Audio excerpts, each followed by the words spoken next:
Hello everyone, इन news program में एक बार फिर से आपका स्वागत है और मैं हूं आतिफा काजी।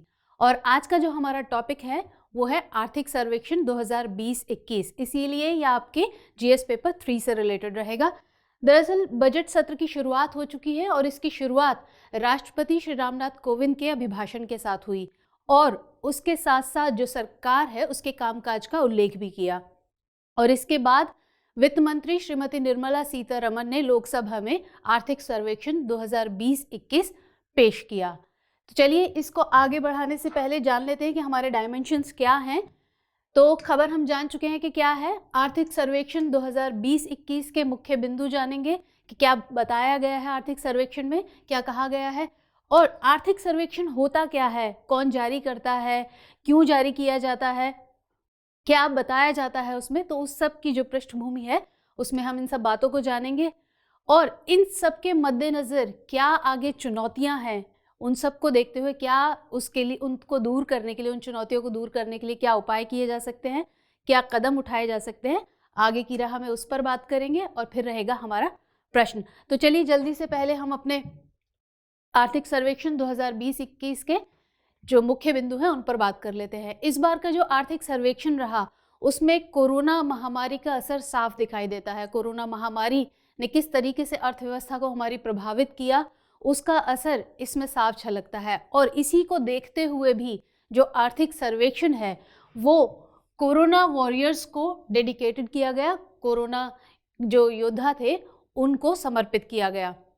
और इस बार का आर्थिक सर्वेक्षण भी 2 खंडों में प्रस्तुत किया गया है और इसमें इस आर्थिक सर्वेक्षण में जो है वी शेप रिकवरी की बात की गई है। वी शेप रिकवरी को इस तरीके से समझते हैं कि जब अर्थव्यवस्था अचानक नीचे गिरती है और उसके बाद जब तेजी से ऊपर उठती है तो ये वी शेप रिकवरी जो है वो बनती है। वी शेप रिकवरी कहा जाता है इसको। और इसके लिए जो वी शेप आर्थिक रिकवरी है, इसके लिए जो मेगा टीकाकरण अभियान है इसे एक होप की तरह बताया गया है कि इसका अगर समर्थन मिलेगा, इसके ज़रिए जो है खासकर जो सर्विस सेक्टर है, क्योंकि इसमें बताया गया है जो आर्थिक सर्वेक्षण है इसमें कहा गया है कि इससे जो सेवा क्षेत्र है और इसके अलावा जो मैन्युफैक्चरिंग सेक्टर है, कंस्ट्रक्शन सेक्टर है और जो कनेक्टिविटी सर्विसेज हैं वो सबसे ज़्यादा इससे प्रभावित हुई हैं। तो इस मेगा टीकाकरण अभियान के ज़रिए जो है वी शेप रिकवरी को जो है प्रोत्साहन मिल सकता है। और जैसे मैंने बताया कि महामारी में जिस तरीके से लॉकडाउन लगा, क्योंकि पूरा साल ही जो है महामारी के असर से अछूता नहीं रहा, उसमें इतना लंबा लॉकडाउन था, कई महीनों का लॉकडाउन रहा। अब मार्च से शुरू होकर आगे कई महीनों के लिए जो था लॉकडाउन लगा, तो उसकी वजह से जो अर्थव्यवस्था है उसकी रफ्तार बहुत ज़्यादा धीमी पड़ गई, बहुत सुस्त पड़ गई और उसका असर लगभग सभी क्षेत्रों में देखा गया। लेकिन खासकर जैसे मैंने बताया कि जो कनेक्टिविटी सर्विसेज है, मैन्युफैक्चरिंग और कंस्ट्रक्शन जो सेक्टर है वो इससे सबसे ज़्यादा प्रभावित रहे।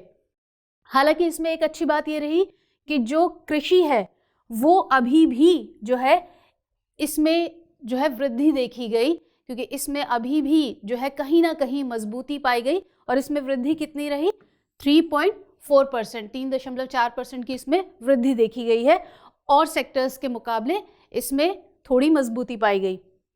लेकिन अगर हम उद्योग और सेवा क्षेत्र की बात करें, जैसे अभी हम बात कर रहे थे कि लगभग सभी क्षेत्रों पर इसका असर पड़ा, जो था नेगेटिव असर पड़ा, तो इसमें उद्योग और सेवा क्षेत्र में कितनी रही, क्रमशः 9.6% और 8.8% की गिरावट आई।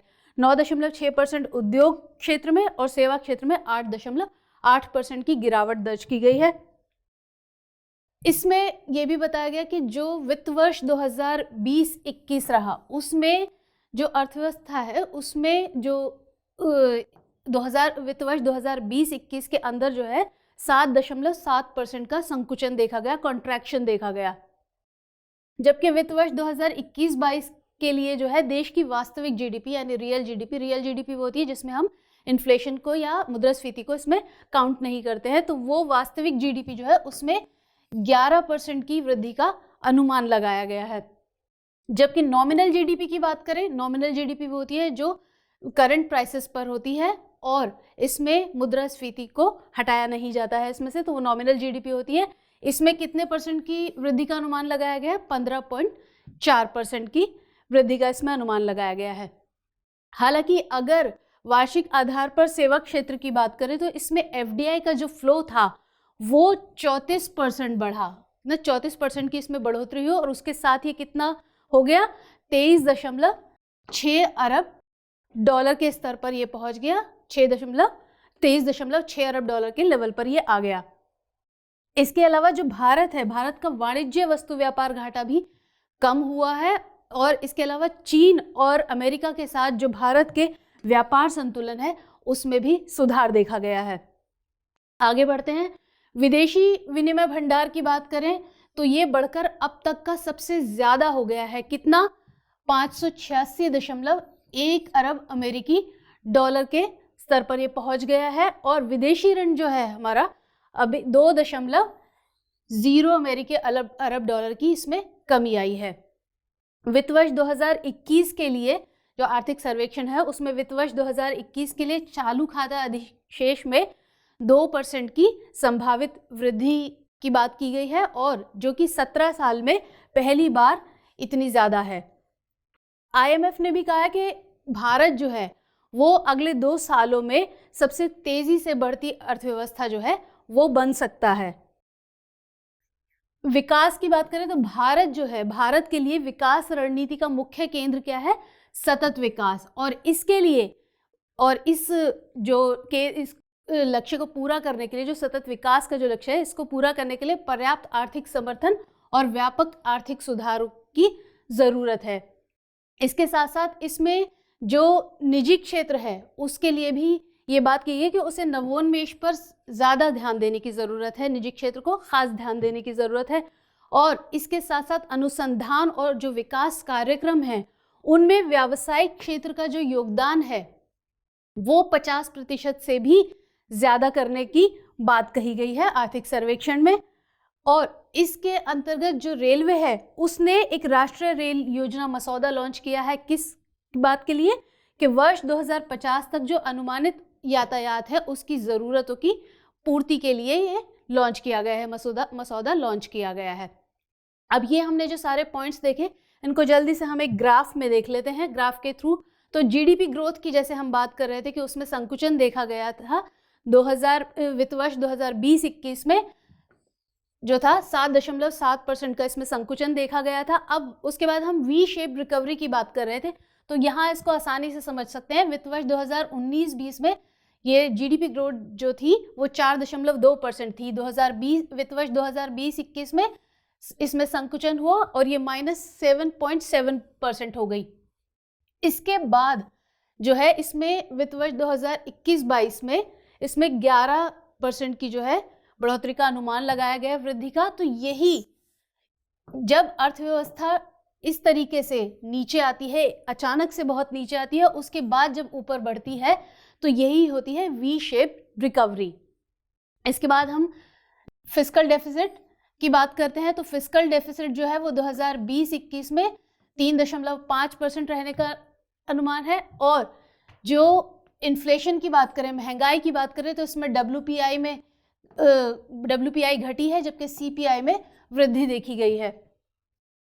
अब करंट अकाउंट बैलेंस की बात करें तो इसमें 3.1% की बढ़ोतरी हुई है 2020-21 में। और फॉरेन एक्सचेंज रिजर्व्स की बात करें तो मैंने बताया कि ये अब तक का सबसे ज़्यादा रहा है 586.1 अरब डॉलर। तो और एग्रीकल्चर फॉरेस्ट्री की बात करें तो इसमें 3.4% है 2020-21 में। इंडस्ट्रियल ग्रोथ में जैसे मैंने बताया कि कमी आई है इसमें 9.6 की। और सेवा क्षेत्र की बात करें तो इसमें भी 8.8% की इसमें कमी देखी गई है। तो ये जो था ये सारे पॉइंट्स थे जो आर्थिक सर्वेक्षण में बताए गए हैं। अब आर्थिक सर्वेक्षण होता क्या है या कौन जारी करता है, इसका क्या इंपॉर्टेंस होती है, इसकी शुरुआत किस तरीके से हुई, इसकी बात करें तो देखते हैं। इसको दरअसल जो आर्थिक सर्वेक्षण है वो सरकार द्वारा जो उसके पिछले 1 साल में अर्थव्यवस्था की जो क्या स्थिति रही उसका एक महत्वपूर्ण दस्तावेज कहा जा सकता है। अर्थव्यवस्था, इस आर्थिक सर्वेक्षण को दो तरीके से समझा जा सकता है। एक तो ये कि इसमें सरकार के जो पिछले एक साल की जो अर्थव्यवस्था की स्थिति रही उसके बारे में बताया जाता है इसमें, और उसी के आधार पर आगे जो भी नीतियां अपनाई जाएंगी या किस तरीके से जो है काम किया जाएगा, या सरकार का किस तरीके से खर्च करेगी, किन किन क्षेत्रों पर ज़्यादा खर्च किया जाएगा, उन सब की जो है उन सब के अनुमान लगाती है, उनमें कैसी वृद्धि रहेगी उन सब का अनुमान लगाया जाता है। और बजट के लिए जो है ये बहुत इम्पोर्टेंट रहता है, और आमतौर पर इसे बजट जो है उससे एक दिन पहले जारी किया जाता है, लेकिन इस बार ये कुछ ज़्यादा दिन पहले जारी किया गया है, आज जारी किया गया है ये। और जो जैसे मैंने बताया कि केंद्रीय बजट यानी यूनियन बजट के पेश होने से एक दिन पहले जारी किया जाता है, लेकिन इस बार थोड़ा पहले जारी किया गया है। और इसे कौन जारी करता है, तो इसे आर्थिक मामलों के जो विभाग है यानी DEA, उसका आर्थिक प्रभाग, उसके द्वारा जो मुख्य आर्थिक सलाहकार है यानी चीफ इकोनॉमिक एडवाइजर, उनकी अध्यक्षता में इसे तैयार किया जाता है। तो इसमें जो चीफ इकोनॉमिक एडवाइजर है उसका रोल बहुत ज़्यादा इम्पॉर्टेंट होता है। और अभी हमारे वर्तमान में चीफ इकोनॉमिक एडवाइजर कौन है? डॉक्टर कृष्णमूर्ति सुब्रमण्यन। ये जो है ये हमारे चीफ इकोनॉमिक एडवाइजर हैं वर्तमान में, और इनके तैयार करने के बाद इसे वित्त मंत्री द्वारा अनुमोदित किया जाता है।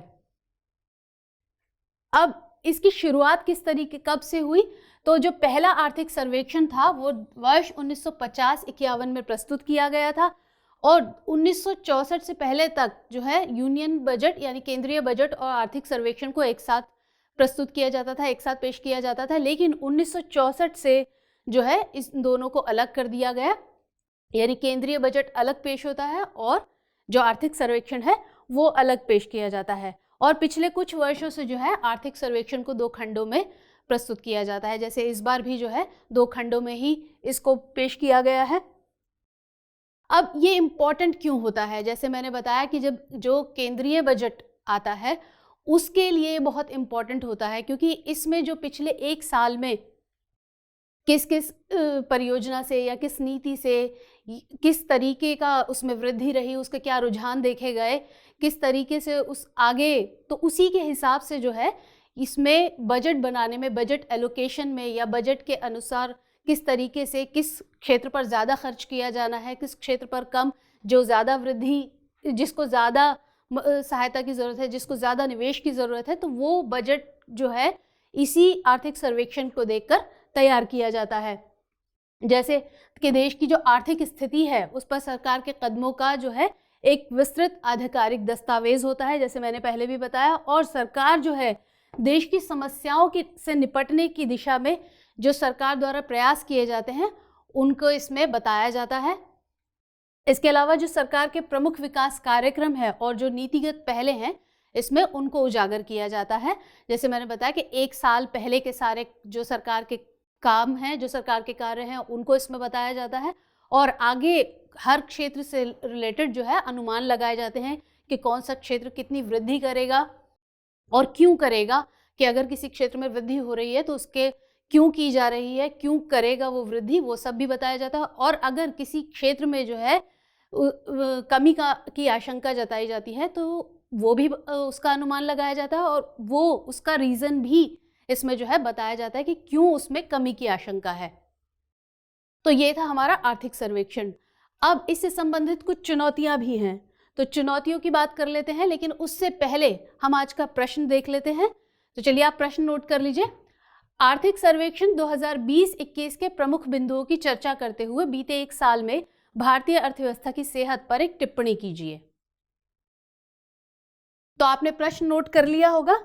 चलिए अब बात करते हैं चुनौतियों की। तो जैसे मैंने कहा कि पूरे आर्थिक सर्वेक्षण पर जो है महामारी और लॉकडाउन का असर, क्योंकि महामारी की वजह से जो लॉकडाउन लगा, इतना सख्त लॉकडाउन था कि जिसकी वजह से सभी काम जो है, सभी गतिविधियां जो है वो एकदम बंद हो गई। तो उसका जो असर है वो सभी क्षेत्रों पर पड़ा, लेकिन जो सर्विस सेक्टर है, जो सेवा क्षेत्र है, और उसके अलावा मैन्युफैक्चरिंग जो सेक्टर है, इन सब पर उसका असर, कंस्ट्रक्शन सेक्टर पर, इस सब का असर जो है बहुत ज़्यादा पड़ा। तो यही एक चुनौती है कि जिस तरीके से इस कोरोना महामारी की वजह से जो अर्थव्यवस्था की रफ्तार सुस्त हुई है और जिससे जो इतना संकुचन भी देखा गया और उसके साथ साथ जो हर क्षेत्र है उसमें कमी देखी गई है, कमी नज़र आ रही है, कमी की जो है अनुमान लगाया गया है, तो उसकी वजह से इसको एक सही रफ्तार देना, कोरोना से काल से पहले की स्थिति में लाना, एक सही रफ्तार देना इसको, वो जो है वो एक चुनौती रहेगी। और जो प्रमुख क्षेत्र हैं उनको मिलने वाले बैंक ऋणों की उपलब्धता, यानी जो बड़े क्षेत्र हैं, जो मुख्य क्षेत्र हैं, जिनको निवेश की ज़रूरत है, तो जाहिर बात है जब कोरोना की वजह से अर्थव्यवस्था की रफ्तार सुस्त हो गई तो निवेश की कमी है, और निवेश की कमी की वजह से जो है तो विकास में कहीं ना कहीं दिक्कत आएगी। तो जो प्रमुख क्षेत्र हैं उनके लिए निवेश की समस्या मुश्किल हो जाएगी, बैंकों से उनको ऋण मिलने की समस्या, बैंकों में वैसे ही खस्ता हाल है, बढ़ता एनपीए है, तो इस वजह से जो है जो प्रमुख क्षेत्र हैं उनके सामने भी ये मुद्दा रहेगा। और इसकी वजह से जो है खाद्य वस्तुओं की जो कीमतें हैं वो बढ़ी हैं, खाद्य वस्तुओं की कीमतों में बढ़ोतरी हुई है, और साथ साथ इसी की वजह से महंगाई भी बहुत ज़्यादा बढ़ी है। तो ये सारी समस्या मिलके एक जो है आगे जो अर्थव्यवस्था की रफ्तार है उसको सही पटरी पर लाने में कहीं ना कहीं चुनौती साबित होंगी। लेकिन ऐसे में कुछ कदम उठाए जा सकते हैं। वो क्या कदम हो सकते हैं उनकी बात करें तो सबसे पहले जो इंफ्रास्ट्रक्चर है उसमें इन्वेस्टमेंट की ज़रूरत है। वो किसी भी क्षेत्र में हो, तो उद्योग क्षेत्र में हो, कहीं भी हो, किसी भी क्षेत्र की बात कर सकते हैं, तो इंफ्रास्ट्रक्चर पे जो है सबसे ज़्यादा इन्वेस्टमेंट की ज़रूरत है, क्योंकि जब निवेश होगा इंफ्रास्ट्रक्चर बढ़ेगा। अब जैसे हम बात करें कि कोरोना काल में जो है जिस तरीके से कंस्ट्रक्शन, मैन्युफैक्चरिंग और जो कनेक्टिविटी सर्विसेज हैं उन पर ज़्यादा असर पड़ा, वो उनमें कमी आई। तो लेकिन अगर हम स्वास्थ्य क्षेत्र की बात करें, हेल्थ सेक्टर की बात करें, तो उसमें कहीं ना कहीं दबाव बढ़ा, तो उससे जो है इंफ्रास्ट्रक्चर की कमी नज़र आई कहीं ना कहीं। हालांकि ऐसा नहीं है कि कमी है, लेकिन जिस तरीके से उस पर दबाव बढ़ गया, तो इस कोरोना काल में हेल्थ सेक्टर पे दबाव बढ़ गया, तो उससे जो है इंफ्रास्ट्रक्चर की ज़रूरत और ज़्यादा पेश हुई, और ज़्यादा नज़र आती है कि उसमें इंफ्रास्ट्रक्चर पर काम करने की ज़रूरत है, उसमें इन्वेस्टमेंट की ज़रूरत है, जिससे और उसे मजबूत बनाया जा सके। जैसे वैक्सीनेशन का काम है, तो इतनी बड़ी आबादी के लिए जो है कहीं ना कहीं वो मुश्किल काम है। भारत एक विशाल आबादी वाला देश है, तो ऐसे में अगर इंफ्रास्ट्रक्चर पे ज़्यादा से ज़्यादा इन्वेस्टमेंट की जाती है तो इससे जो इकॉनमी है उसको बूस्ट करने में हेल्प मिलेगी, मदद मिलेगी। डिजिटलीकरण को बढ़ावा, जैसे हमने देखा कि कोरोना काल में डिजिटलीकरण को, डिजिटलाइजेशन को बढ़ावा मिला, तो इसको और ज़्यादा बढ़ावा देने की ज़रूरत है। और निर्यात को प्रोत्साहन, इसके साथ साथ जो निर्यात है उसको प्रोत्साहित करने की ज़रूरत है। आत्मनिर्भर भारत अभियान जो है उसको बढ़ाने के, उसके सही कार्यान्वयन की ज़रूरत है और इन्वेस्टमेंट की ज़रूरत है, जिससे उसका सही तरीके से और कार्यान्वयन हो सके।